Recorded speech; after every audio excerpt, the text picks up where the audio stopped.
So, Mr. President, I come to the floor today to talk about the need for more American energy. We are now in the coldest time of the year. The demand for energy is going up as people try to keep warm. This is placing a strain on our power grid across this country. This administration obviously has no solution for this problem. I think they're adding to the problem. The Biden administration is on a crusade to make us dependent on unreliable, renewable resources like wind and solar. You know, I'm not against wind and solar. I think it's very good. I think it's feasible that we invest in that. There's a role that it plays in our economy, but we can't depend on wind and solar. It's not possible. The sun doesn't shine every day, and the wind doesn't blow every day.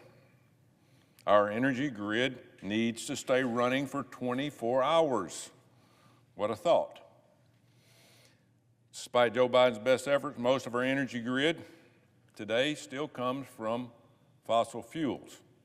And by the way, it will always come from fossil fuels unless we have another alternative, which I will talk about. But when wind and solar power fail, people don't realize this. When it fails,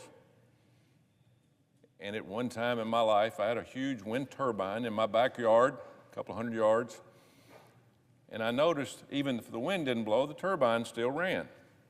It ran because it ran off of a diesel generator, better known as fossil fuels. You cannot run a modern economy without fossil fuels. It's impossible. I know we're talking about it every day, and you hear all the climate gurus talking about that, you know, we've got to do away with fossil fuels. We've got to be net zero, which, by the way, if we did net zero, we wouldn't live very long. Because, by the way, we do need carbon in the air. So, with wind and solar, we need an all-above approach to American energy production to keep prices low and capacity high. We have to have it. And how do we do that? We do it by investing in nuclear power. 1979, we were on the way to being energy independent through nuclear power.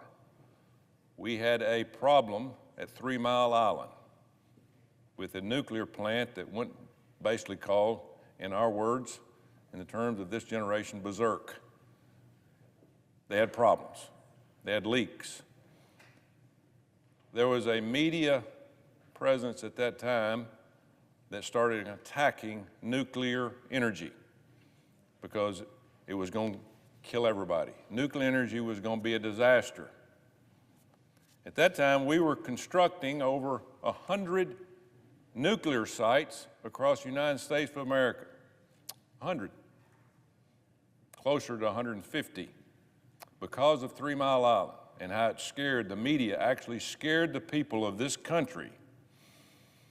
We scratched those plans. We quit construction. We said, we can't do this. We're going to kill everybody on the planet with nuclear energy.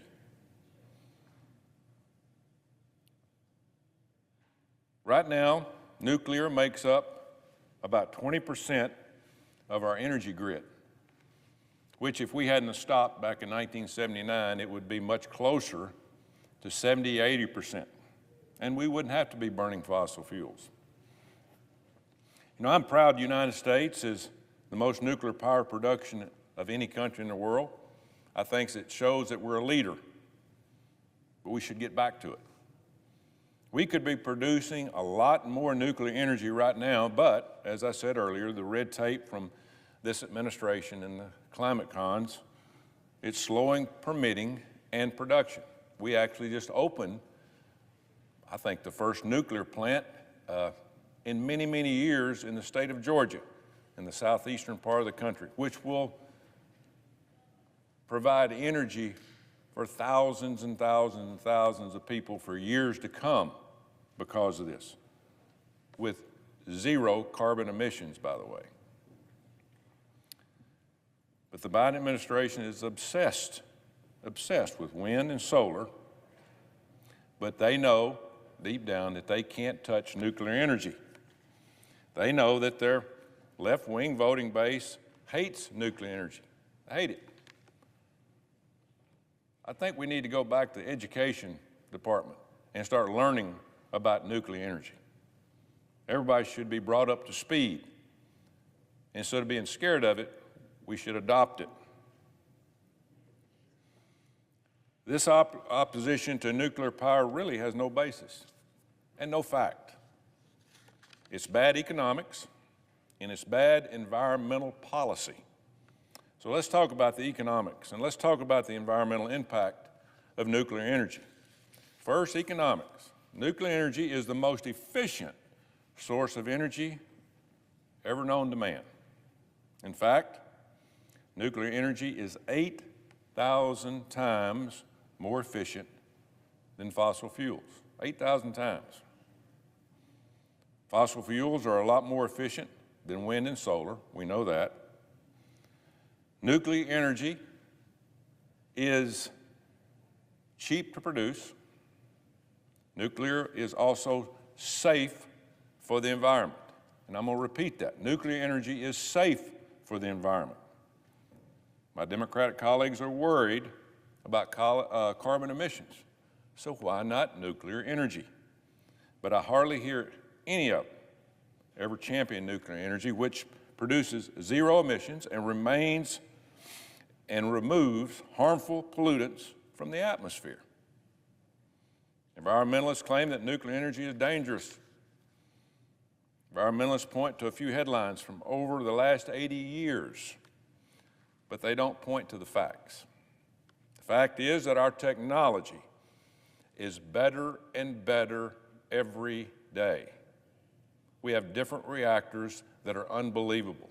They're cheaper to build, they're more efficient, they're almost 100% safe, they're salt-based, and they have zero possibility of any reactor that melts down or releases any radiation in the atmosphere.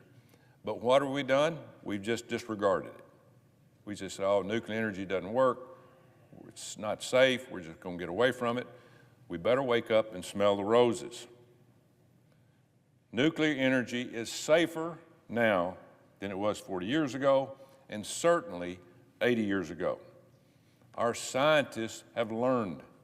I can understand the thoughts of years and years ago when we had different reactors that actually melted down. How many people died in 3 Mile Island in 1979? I think if you're really interested, you ought to go back and look at this. You ought to go back and look at the things that were brought up by the media that never came to fruition. So should it be clear, nuclear energy is a good investment and should be a big target for investment for years to come for the United States. You know, I'm deeply grateful, my state of Alabama energy workers who are keeping the lights on for our people across our country. You know, right now, as we speak, there are thousands of Alabama energy workers off the Gulf Coast exploring for oil and gas. I'm also proud that Alabama is America's fifth largest producer of nuclear energy. We have 2 nuclear plants and 5 nuclear reactors. The Tennessee Valley Authority, which is run by the government, by the way, operates Brown Ferry in Athens, Alabama, which is TVA's largest nuclear plant. The Browns Ferry plant produces 1/5 of the TVA's energy, which covers a lot of the South. It directly supports 1,500 jobs and powers more than 2 million homes.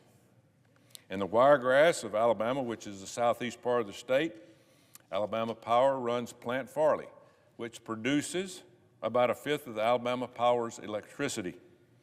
I'm deeply grateful to Alabama's energy workers for keeping the lights on for all of us.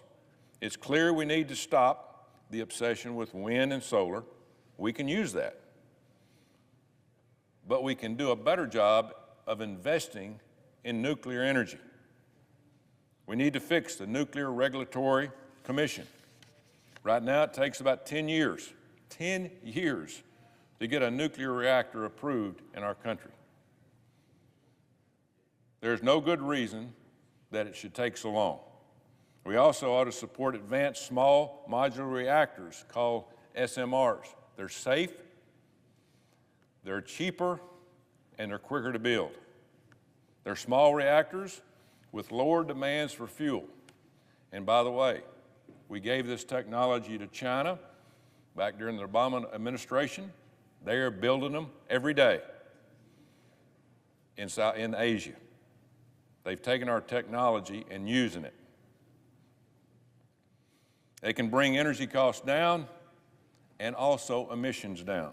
It's time we got to work on nuclear energy. The polls show the American people are becoming more and more supportive of nuclear power. There's no doubt about that. A clear majority of the American people want and need more nuclear plants. This should be a bipartisan issue. Let's look out for the American people. It's good economics. It's good energy policy. It's good for our environment. And it's long, long overdue.